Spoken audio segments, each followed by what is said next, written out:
안녕하세요. 인터넷 언론사 스페셜타임스의 영상뉴스팀입니다. 이번 소식은 전세 사기 피해자의 1에서 2% 대출 보증보험 전세가율 90%로 낮춘다.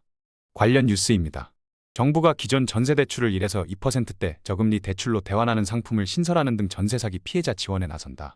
또 무자본 갭 투자를 막고 악성 임대인 퇴출을 위해 오는 5월부터는 전세 보증금이 집값의 90% 이하인 주택만 전세금 반환 보증보험에 가입할 수 있게 할 방침이다.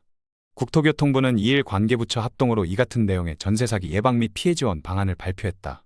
우선 국토부는 전세금 반환 보증 개선 등을 통한 무자본 갭 투자 근절에 나서기로 했다. 주택도시보증공사 HUG의 전세금 보증보험 가입 대상을 전세가율을 100%에서 90%로 낮추는 것이다. 가령 집값이 3억 원이라면 지금은 전세금이 3억 원이어도 보증보험에 가입할 수 있지만 앞으로는 2억 7천만 원 이하여야 가입이 허용된다. 보증보험에 가입할 수 있는 연립 다세대 주택의 전세가율은 2013년 70%, 2014년 80%에서 2017년 2월부터 100%까지 높아졌다. 실제로 임대인 중개사 등은 시세의 100%까지 보증가입이 가능함을 악용해 임차인의 깡통전세 계약을 유도. 이들이 위험계약에 노출돼 왔다는 게 국토부의 설명이다. 전세가율 90% 기준은 신규 전세계약에 대해선 올해 5월 1일부터 적용된다. 보증보험에 이미 가입해 보증을 갱신해야 하는 세입자들은 올해 12월 말까지는 100% 기준을 적용받을 수 있다. 대신 정부는 건전한 전세 계약이 보호받을 수 있도록 자본금 추가 출자 등을 통해 HUG의 보증 여력을 확충하기로 했다. 보증료 할인 대상을 연소득 4천만 원 이하에서 5천만 원 이하로, 할인 폭은 50%에서 60%로 확대한다. 보증보험 가입 심사 때는 감정평가액을 우선 적용하던 주택가격 산정 방식을 실거래가와 공시가격을 우선하는 방식으로 바꾼다. 또 감정평가는 공시가격과 실거래 가격이 없는 경우에만 적용하고 협회에서 추천한 법인의 감정가만 인정해 임대인과 감정평가사의 사전 모의를 차단할 계획이다. 이는 그동안 일부 감정평가사들이 임대인과 모의의 시세를 부풀리고 전세 사기에 가담한다는 지적에 따른 조치다. 등록임대사업자의 의무 임대보증 관리는 강화하기로 했다. 등록임대사업자가 임대보증 의무가입 제도를 악용해 우선 보증금 미반환 위험이 없다고 임차인을 안심시킨 뒤 실제로는 깡통전세 계약을 체결하고 보증에는 미가입하는 사례가 다수 확인됐으며 임대사업자 역시 보증제도를 무자본 갭 투자의 수단으로 악용하고 있는 상황이다. 이에 따라 국토부는 임차인이 거주하고 있는 주택의 경우 임대인이 보증보험에 가입해야만 민간임대주택으로 등록을 허용하기로 했다.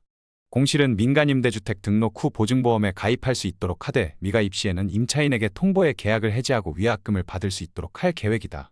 이와 함께 국토부는 주택도시보증공사 HUG의 안심전세 앱을 통해 신축빌라 등의 시세, 악성 임대인 정보, 세금 체납 정보 등 전세 사기 위험 사전 진단을 위한 정보를 제공하기로 했다. 안심전세 앱에서는 시세 파악이 어려웠던 다세대 연립주택, 50가구 미만 소형 아파트 시세를 수도권부터 제공한다. 전세 사기 위험에 자주 노출된 신축빌라 시세도 제공한다. 이번에 출시되는 버전에서는 신축주택 준공 1개월 후 시세를 제공하고 4월에는 수도권 빌라의 준공 1개월 전 추정 시세까지 확대해 제공한다. 7월에 나올 버전에서는 주거용 오피스텔 시세를 추가하고 지방광역시까지 시세 제공 범위를 넓힐 예정이다. 또 앞으로는 임대차 계약 체결 후에도 보증금이 안전하게 보호될 수 있도록 은행이 주택담보대출 심사 시 확정일자 확인 후 대출을 진행하는 사업을 확대한다. 중개사 범용 계약서의 대항력 확보 전에 근저당 설정 시 계약을 해지할 수 있는 특약도 반영할 예정이다.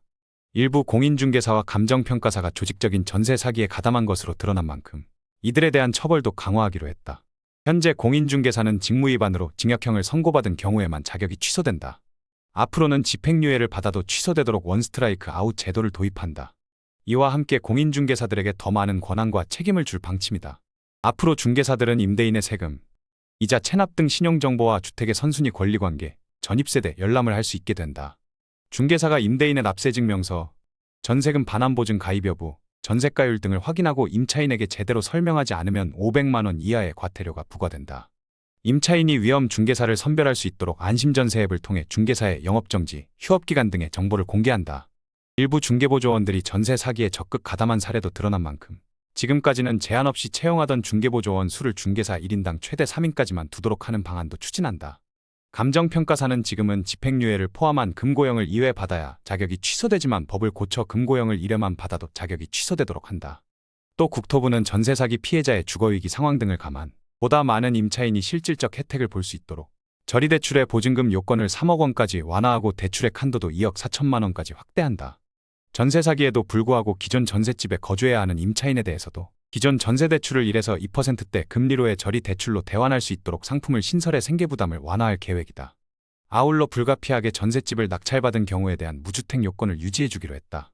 무주택 인정을 받으려면 경매 낙찰 주택이 공시가격 3억 원 지방 1억 5천만 원 이하, 전용 면적은 85 이하여야 한다. 이는 전세 사기 피해자가 불가피하게 거주주택을 낙찰받는 경우 무주택 인정기간 소멸로 청약 당첨 가능성이 낮아질 우려가 있다는 지적에 따른 것이다. 피해자가 6개월에서 최대 2년까지 이용할 수 있는 긴급거처는 확대한다. 이를 위해 주택도시보증공사 HUG가 강제관리하는 주택 28호와 한국토지주택공사 LH 긴급지원주택 200호에 더해 상반기 중 수도권에 500호를 확보할 계획이다. 피해 회복을 위한 원스톱 법률 서비스 지원에도 나선다. 국토부 법무부 합동법률지원 TF를 통해 보증금 반환 절차를 단축하고 법률지원 서비스도 체계적으로 지원할 예정이다. 임대인 사망 시 상속대위 등기 없이 임차권 등기가 가능하도록 법원의 등기선례와 송무선례는 이미 개선했으며 임대인에게 등기명령 송달 이전에 임차권 등기를 할 수 있도록 주택임대차보호법 개정도 추진한다. 전세 사기 단속은 강화하기로 했다. 국토부는 단기간 주택을 대량으로 매집하거나 임대차 확정일자 당일 매매 계약을 체결하는 등 의심 거래에 대한 모니터링을 강화할 계획이다. 오는 5월까지 기획조사에 나선다. 분양대행사의 불법 온라인 광고와 전세 사기 의심 매물에 대해서는 6월까지 집중 신고 기간을 운영한다. 경찰청 국토부의 전세 사기 특별 단속 기간은 7월까지 6개월 연장한다.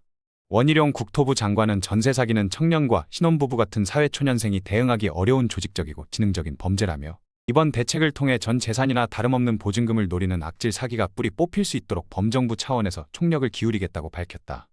이상 스페셜타임스의 영상뉴스팀이었습니다.